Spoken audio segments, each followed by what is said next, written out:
Qəbula az qalıb. Uşaqlar soruşur ki, informatikadan hansı tip suallardan başlamalıyıq? Yəni imtahana girən kimi nəyi birinci yazaq, neyniyək? Ümumi şəkildə belə demək istəyirəm ki, bu şəxsdən şəxsə görə dəyişir.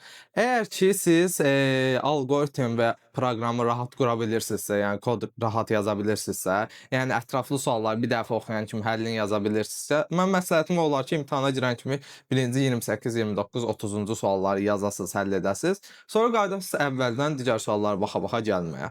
Hə, nəyə diqqət eləməlisiniz? Məsələn, 2025-ci ilin birinci qəbulunda çox uşaq təhlil sualı üzərində çox qalmışdı. Plus təhlil sualı A variantında birinci sual idi deyə üstündə qalmışdılar çoxlu və çoxlu vaxt itirmişdilər. Bu da nəyə gətirib çıxarmışdı? Digər suallara vaxt qalmamışdı. Buna qətiyyən yol verməyin. Əgər ki, bir sualı oxudunuz, həll edə bilmədinizsə, mütləq ki, keçməlisiniz növbəti suala. Çünki beyninizə informasiyanı ötürdünüz, beyniniz arxa planda bunu düşünəcək zaten. Siz növbəti sualları həll edin, axırda bitirdikdə qayıdarsınız, yenidən o suallara baxarsınız.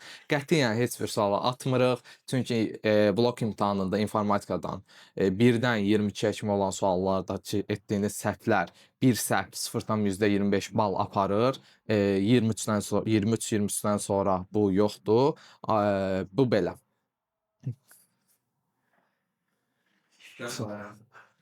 Evin dayandıra bilərsiniz zəhmət olmasa. Özüm dayandırım. Da söylə başlamalıyam.